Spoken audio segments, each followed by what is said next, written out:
Okay. So, given the topic, I thought to start by giving some historical background just to remind ourselves where we are.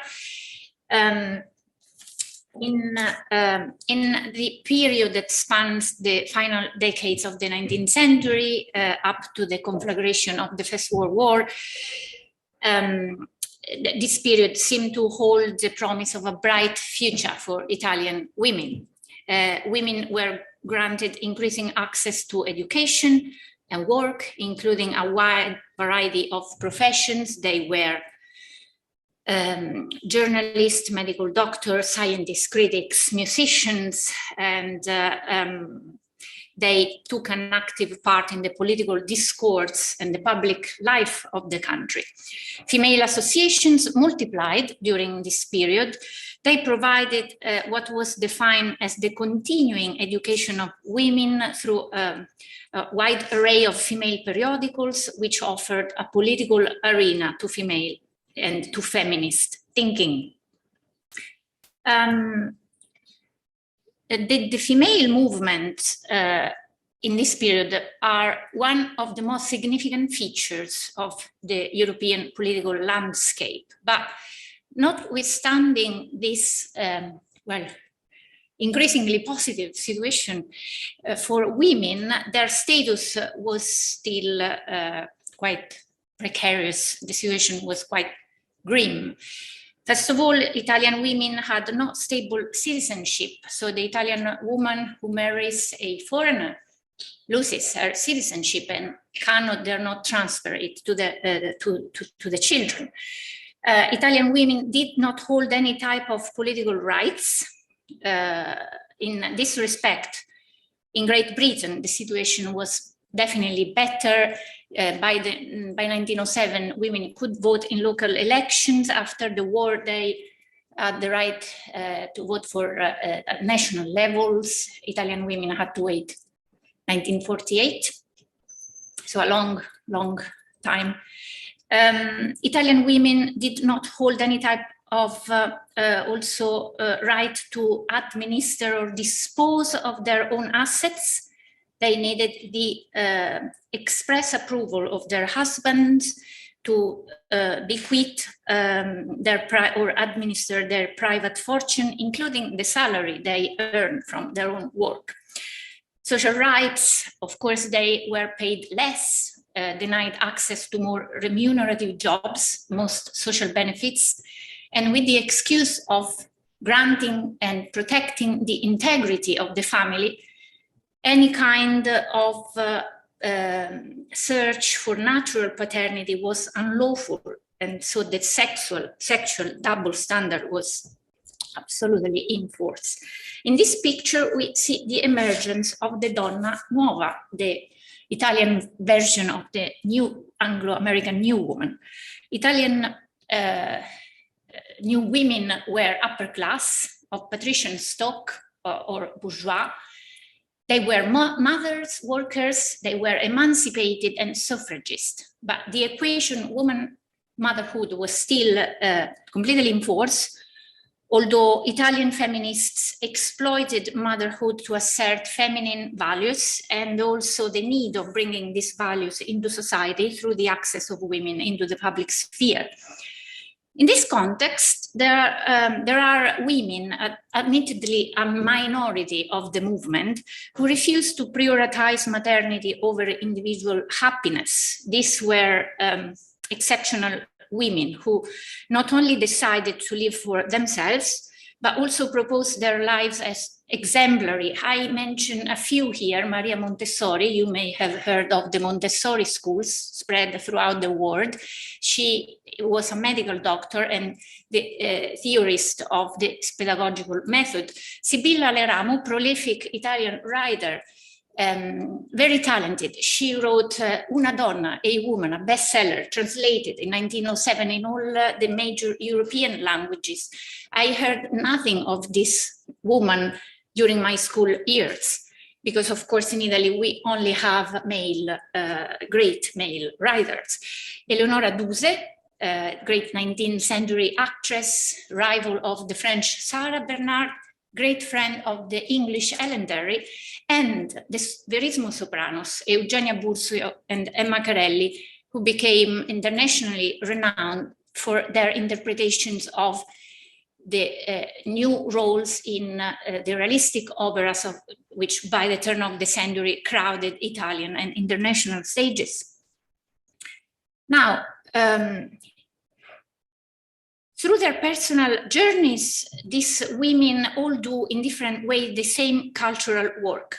They define a new female identity. My attention is directed to performers, and I will start by quoting Susan Glenn, who, studying female performers of the American popular theater, effectively demonstrates that in the decades between 1880 and the 1900s, stage women prepared post-1910 off-stage feminism through the articulation of themes that later became central to feminist thinking. So somehow,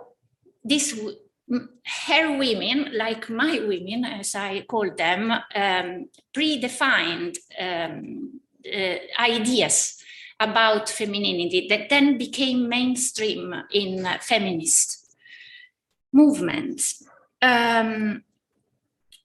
This is a very innovative view on performers, on women performers, and it's a methodological approach which I really cherish because has changed the traditional view of female stage artists. So my main question is, what is the role of Verismo Sopranos in the exploration and even realization of femininity? Is there something that they express through their vocality? Is there something that can be heard in their recordings? And here I'm giving you my initial and tentative, if you like, findings. I think their vocal behavior are, well, first of all, they are at odds with traditional long-standing techniques, the techniques in which they had been trained, and they defined these new behaviors because they wanted to produce a sort of more authentic reality on stage, to portray the character's complexity and the character's multi-layered and evolving personality. In this way, they challenged audiences, even upset the audience, and made them feel uncomfortable. And what we can hear is in their recordings, is an extremely elaborate vocal technique, which produces an overall effect of vocal fragmentation, as I call it. And I hope the excerpts I'm going to play will make this a bit clearer. One privileged point, before I go into recordings, I want to talk a bit about the press reception, because it's an important point of observation to explore all these issues. So let's look at what critics said about Emma Carelli and Eugenia Burzio, who are my two main case studies. Carelli collected her press reviews in 9 scrapbooks, 7 of which are in the historical archive of the Teatro dell'Opera in Rome. She collected, cut and paste all the press reviews she could find for 17 years. So it's a lot of material. This review is from Iris Mascagni's opera, which she performed several times in Rome. This is a 1902 performance where the critic underlines Carelli's commenting upon the intense battle between Iris' senses that are awakening and the defense of her purity. So this reference to, sensuality and sexuality. Then we have, in a previous review, 1899, the first alla Scala season for Carelli, singing Desdemona opposite Tamagno, the tenor for whom Verdi wrote the role, Corelli gave us a Desdemona with intention of rebellion rather than that passivity to which the tragedy condemned her. So she's invited to more measure. And we have another of Corelli's war horses, Margherita from Boitos, Mefistofele. Corelli departed from the tradition of the great interpreters and created a non-romantic Margherita. Non-romantic how? And then finally, this is a review of Cavalleria Rusticana, Mascagni again, and the critic compares the creator of the role, Gemma Bellincioni, to Corelli, and underlines that Signora Bellincioni was concerned above all with the excruciating suffering of the unhappy lover, while Signora Corelli wanted to bring forward the proud, almost wild temperament of the daughter of the Sicilian populace. Now, as we know, Santuzza is the unhappy peasant girl of a remote Sicilian village. She has to bear the blame of her community for her immoral behavior, sex outside wedlock and consequent pregnancy. In Corelli renditions, however, Santuzza, rather than suffering about her condition, seems to roar the outrage of her wild spirit, the spirit of a daughter of the Sicilian populace. In other words, the Santuzza of Corelli, rather than repentance, fear, desperation, or a mix of all these feelings, evokes the indignation of a woman at a deeply unfair society. For Eugenia Burzio, I have a mix of primary and secondary literature, the main elements that emerge from these sources are, first of all, she's neurotic. Hers is a vita bruciata, it's a ruined life, because of a transfer of that febrile and verista excitement which inspired her singing and acting to her home life.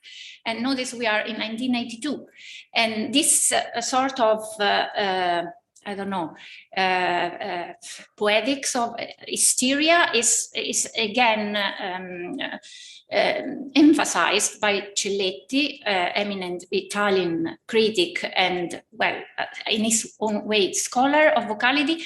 Sensuality and nerves were a raw material. They seem incorporated in her timbre and fused in her accent. Second element is the sensuality of Burzio expressed through her singing. Her Norma is intoxicated. It's a non-priestly and totally feminine creature, a woman filled with love, jealousy, rage, and grief. And her vocal characteristics are a furiously hammered declamation, clearly pronounced consonants, tense phrasing, full and vehement attack of the top notes. So from a tragic heroine, she is transformed into an impassioned sinner. The third element is what I call expert use of vocal modulations. So these are all excerpts from reviews of the period, and Eugenio Montale underlines the use of chiaroscuri, whereas the critic Il Teatro Illustrato talks about a great varieties of vocal production, and her impersonation of Delia from Leoncavallo's Mameli with expressive force, full of sentiment and enriched with every possible vocal shade. So it seems that Burzio follows and brings to the surface, makes audible the subtle changes of her character psychology through her vocality, a masterly use of shades and timbral modulation. Now, I want to point out that, well, first of all, hold on to that idea of vocal modulations, because I will go back to that. But now I want to play some excerpts to show the impression of what is for me the impression of a disturbing vocal fragmentation that we can perceive when we listen to the recordings of these singers. Their use of the 3 registers of the soprano voice is frankly quite bizarre, at least to our modern ear. Of course, we know that in the late 19th century, what we can define as the long-lasting or slowly changing tradition of bel canto favored and exalted the different timbre of the voice in the different registers. My research has demonstrated, I hope, that a taste for timbral variety was still in favor in this period. But the procedure adopted by Verismo Soprano complicated this picture because they amplified and exacerbated the idea of timbral variety along 3 main directions. An unorthodox pronunciation of the vowels in the middle and lower range, which are excessively open. So the A becomes A, the E becomes E or A. It's a constant, it's little moments, but very, very recurring. Then there is extended use of pure chest register, which of course, again, was typical in 19th century soprano, the use of the chest voice in the lower range, but they extend the range of the chest voice. Sometimes it sounds like belting. And a novel technique of blending the top notes in ascending phrases to lend fullness of tone to the upper register instead of switching to the head voice, as we can hear in Adelina Patti or Nelly Melba recordings. So this is a quite longish excerpt from Adriana Lecouvreur by Francesco Cilea. And you can hear all these different use of timbre in the different register. I hope it works.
So, for instance, in that final phrase, the A of mi chiamo is well covered in the E flat F, and then when she descends to the C is over open. That mi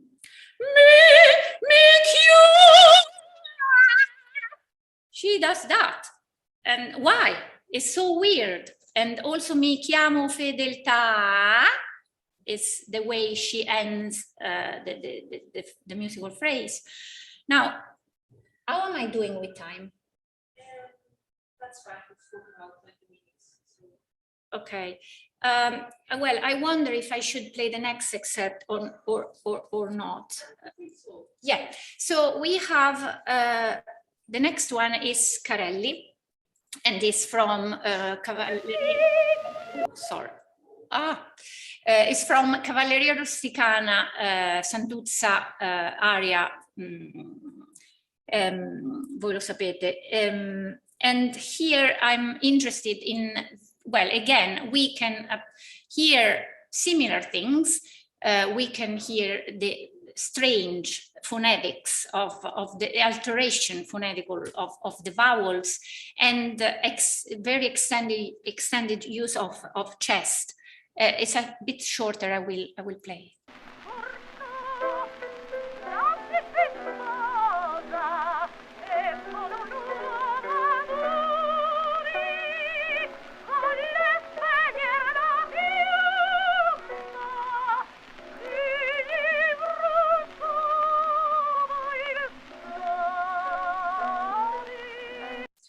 So that last phrase again, volle spegner la fiamma che gli bruciava il cuore. Carelli's voice sounds, we have a term, sbiancata, I can translate with bleached. And it sounds as if she's almost belting. I'm playing again this.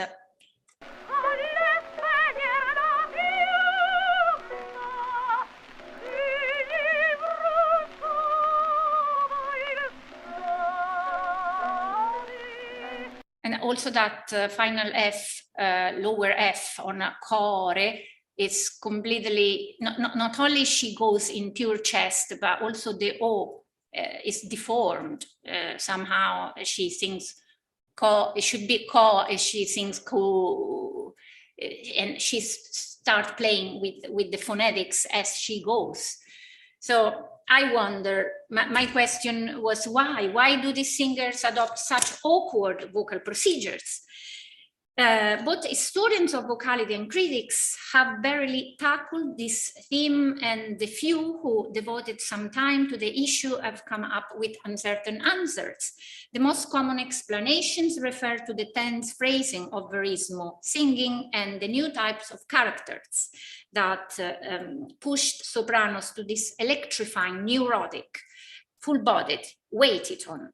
Other times, critics notice that singers tend to reproduce the excitement of the spoken language as a determinant factor for these strange effects. I find this latter explanation even more puzzling, because how can be reproducing the excitement of the spoken language to deform the phonetics of the language? So I can't see how this follows.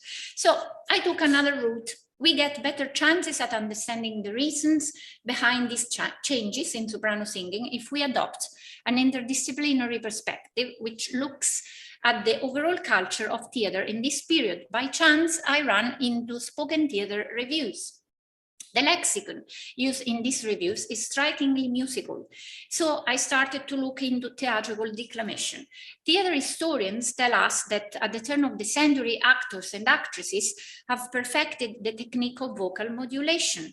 Reviewing Eleonora Duse, for instance, the critics devote long paragraphs to her virtuoso use of vocal modulation. And in 1921, we find Duse performing in Rome a play by Marco Praga, The Closed Door, and the critic compare Duse to an orator who finds the musical pathos of the character and follows it in a continuous modulation, now plainer, then more intense, based on the softer or louder way in which the character sings her grief or joy. Her gradual proceeding towards the highest climaxes of the drama depends on the initial pitch that a mysterious musician suggests to her heart.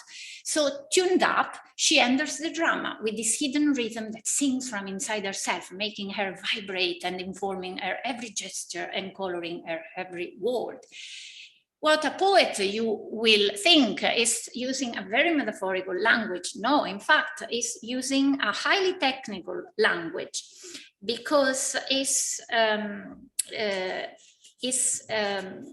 thinking and writing from inside is a well-defined theater culture, which is the theatrical culture of his time. This is the final phase in the history of acting, in the history of an acting method called drammatica. Now, la drammatica was the Italian acting method developed throughout the 19th century. Apparently, every European country had its drammatica, its dramatic method, and resorted to symbols and initials, which, as you can see, resemble musical marking. These tables are taken from Camilli Fonografia, which is a mid-19th century method on declamation, theatrical declamation.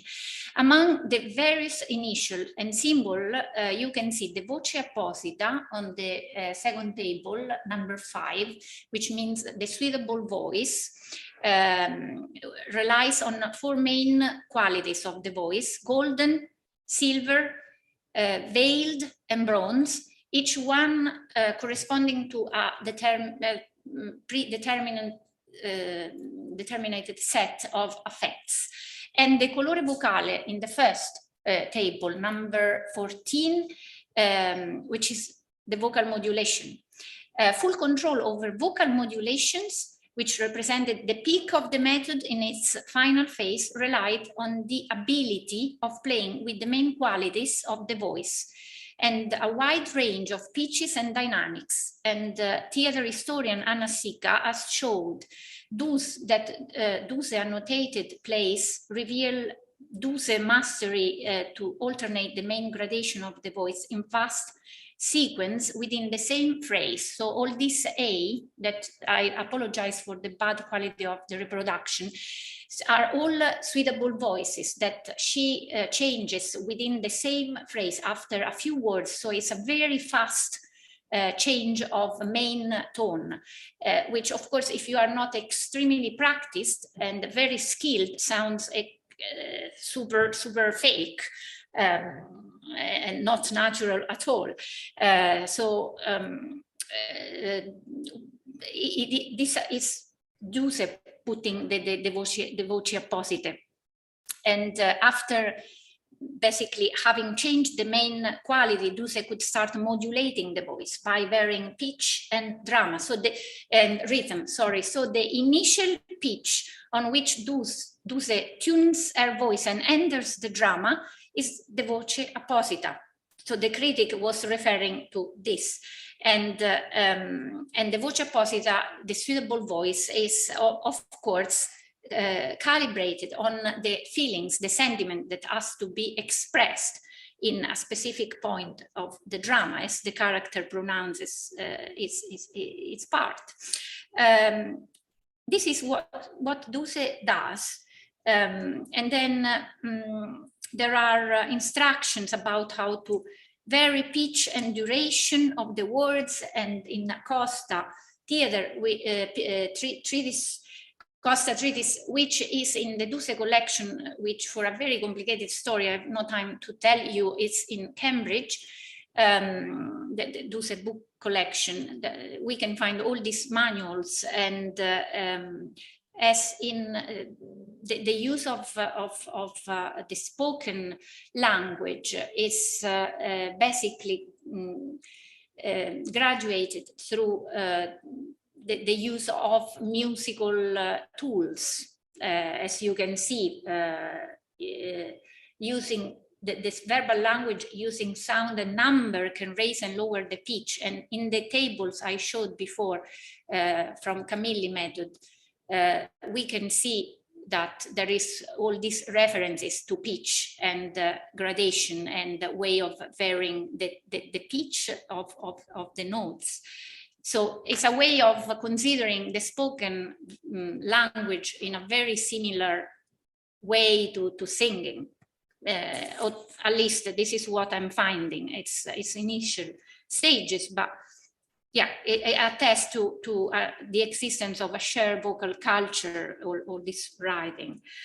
The aim of this skillful use of gradation and modulation is twofold: portray the character's complexity and challenge or even upset the audience. The idea that through vocal modulation, the inner world of the character is made in some way visible to the audience emerged in the critical discourse. Going back to the review of Duse in Rome, 1921, the critic hints to the deeper subconscious layer that this acting style brings to the surface is like a state of subconsciousness with emerging echoes, which we can see as the water circles on the surface of a lake. Critical reflection on this ability of exploring and bringing out the inner, however, does not concern just actors, as critics may well advance similar claims about singers. For instance, reviewing Maccarelli, again in Mascagni, this is the very first review I quoted, the critic describes a certain versatility of Carelli to follow the character's inner psychological and existential changes. She lives in the character, rather for a miracle of creation, she gives to the character everything that is missing in terms of truth in the libretto. And when the sweet girl holds tight into her chest the doll as it were a living creature, as children do, and when she is inebriated with the memory of her small house, and when she touches the peaks of the drama in her terrifying dream, which reveals her fate in the defense of her innocence from the deception of her seducer, and the awakening of the senses. So the idea of the awakening of the senses is repeated over and over in the review. Is the second time that appears here. Oops, sorry. I'm almost done. So Carelli too, I think, was concerned with bringing to the surface the main sides and evolving personality of Iris. And she also, I argue, did so through vocal modulations. The timbral fragmentation we have listened to in the excerpts from early recordings of soprano singing may be linked to this overall trend in theatre. To search and communicate the complexity of the character, their multidimensionality and many contrasting sides. In doing so, these female performers explored femininity via their own independent journeys. The stage roles they took on were often common, ordinary women. Duse did not play Lady Macbeth or Mirra or any of the other great roles of the classic tragedies. Likewise, Carelli did not sing Norma or Donizetti's Queen or Verdi's tragic heroines. Carelli and Duse impersonated and probably self-identified with everyday women, unhappy, restless, in search of themselves and in need of love. This performer defined their identity through a process of self-discovery and self-revelation. Yes, revelation, the idea that an authentic female dimension could be defined only by exploring, expressing, and even daring to realize their individuality, their uniqueness, not to mention their sexuality. Of course, this attitude defied traditional beliefs about femininity, even amounted to cultural blasphemy. Woman is sexually pure, religious, domestic, and submissive in the traditional theorization by Barbara Welter. She's born to be a mother and a wife. She does not assert herself or even search for a self. She knows who she is. In contrast with this ideology, women such as Duse or Carelli or Burzio or Montessori or Aleramo live their lives for themselves, for their art, and through their art they searched for their identity. Through their voices and their extremely elaborate vocal techniques, they tried to express this identity and this complexity via the identity and the complexity of their characters. Thanks for listening.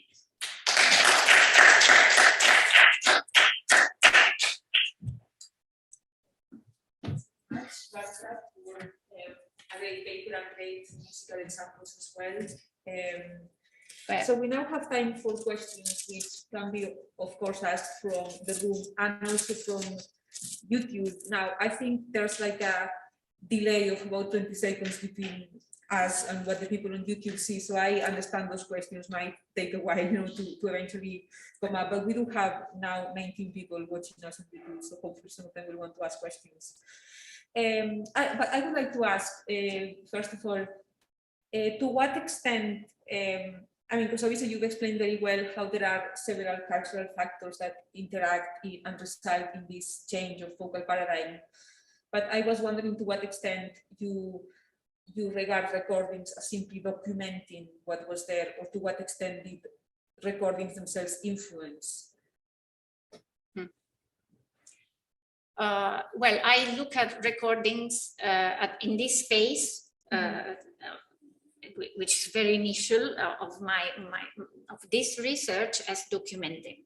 So I use them to understand what we find in this case. I was very surprised by what I read in press reviews, and I was trying to make sense of the critics' thinking.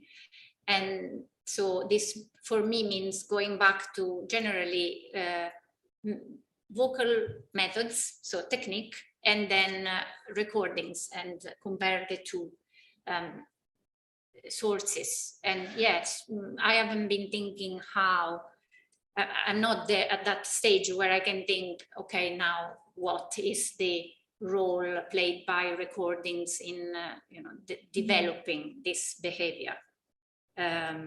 So yeah, I think I am thinking in this phase documenting. Yeah, because I think we probably all shared the experience of, you look at recordings as documenting, but at the same time you are aware, they are not like a sort of neutral camera, recording everything. They intervene as well, so yes, because that's always the challenge to absolutely. To ascertain like to what extent, the extent of that intervention, I suppose. I'm aware of that, but yeah, I wonder. Where I just suppose I don't have enough mental space to ask that question right now, because I'm really struggling to understand what this behavior, what this paradigm, as you call them, what do they mean? Why they decided to sing in this strange way at a certain point. It is strange compared to what we can hear from a generation before. And it is sometimes quite striking when you hear these recordings and then realize they are even from the same year, or like 2 years apart. Why? Okay, Georgia. And just as an extension of that comment, and hearing you, speak on this question, I'm wondering if the recording are offered a medium for that expression of individuality through these techniques, and I'm wondering, how worth exploring that might be. If indeed they sound more striking in the recorded performances, and therefore here we have the manifestations of a style that is quite different from so-called generation before. But that is so interesting whether these female sopranos here had worked to express an aspect of their identity that they couldn't otherwise. So I'm just sort of interested in your inkling, I suppose, not so much the research or the evidence. If you have an inkling about that. Well, it's really early. So this is really a new strand, super new. I really started in November putting this thing together. So I have an hunch. And I think they were using the recordings to do something cultural express their personality, their views, but it's a huge leap. I don't know. But it would be really interesting to kind of hear more, find out more as a follow-up whether indeed the recording provided that platform, the exploration and the expression. I see what you mean. Much more than the recording documenting, a general style that was happening, that was out there. I think that would be really fascinating. I'm sorry to put you on the spot. It's a fun. And sometimes it's nice to go by hunch or that sort of instinct. So it's a fantastic question. Thanks for the question. Any other assignment? I wonder if this is, very much an Italian phenomenon.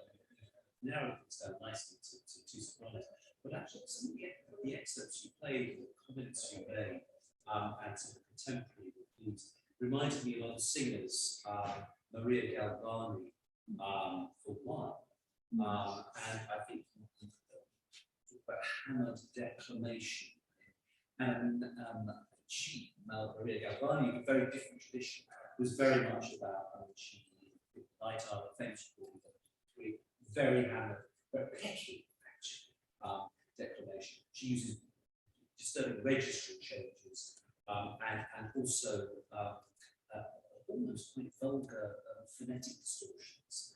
But also she's perhaps using it in a different way. I think she had a provincial training. And there's Selma Kurtz, who does other things. again, from an entirely different tradition. And then they also do interpolations, wholly inappropriate cadenzas. So I'm wondering whether there's a wider sort of freedom that certain sopranos were enjoying. And this is perhaps just in but I mean, Oh, no, I don't, because the critics comments on this strange, excessive, soprano excessively opening the sound. yes. So you can find in these comments in the reviews. So they were doing it on stage. I'm pretty sure Yes. of that. Yes. It wasn't just experimenting in the studio with the record. Yeah, it's worth. This Verismo Sopranos were international stars, so maybe that's the effect of could be the effect where Maria Galvani listening to these records. Who knows? Or to the singers on stage, there was some sort of emulation going on. Did they establish some sort of global trend?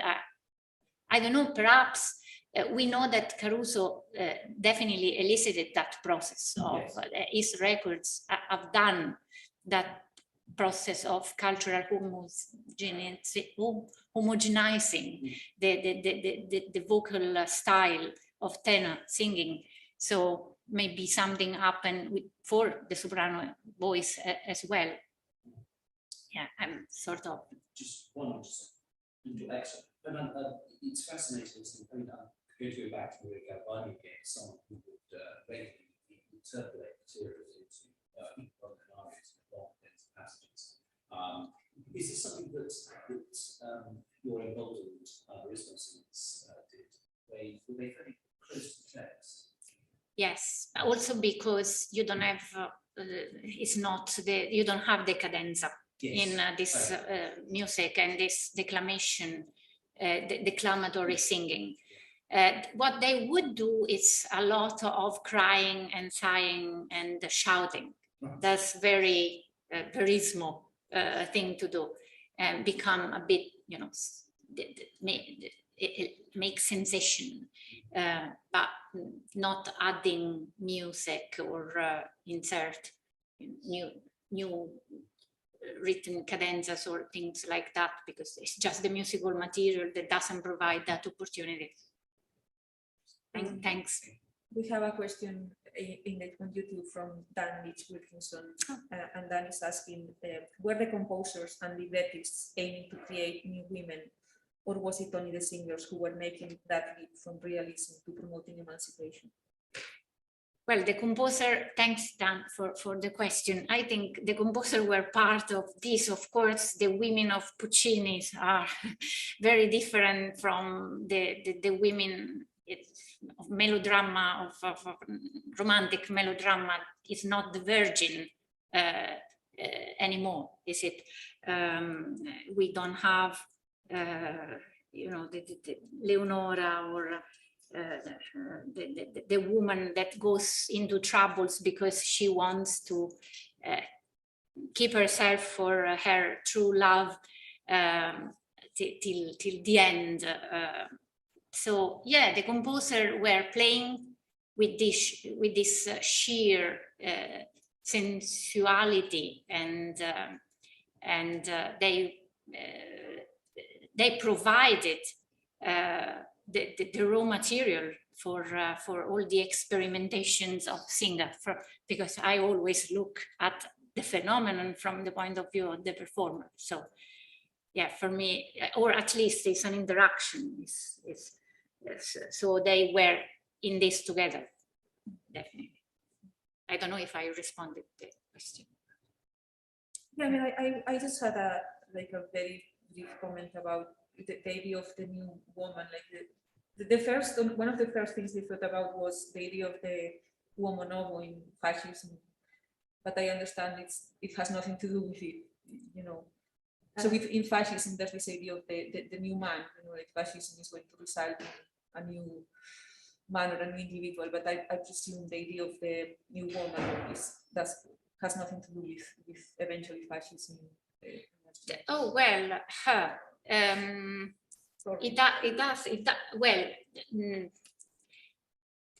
it does in the sense that fascism arrived to castrate the new woman, and although it's quite complex, the situation in Italy, the feminist movement in a way became strongly nationalist up to the year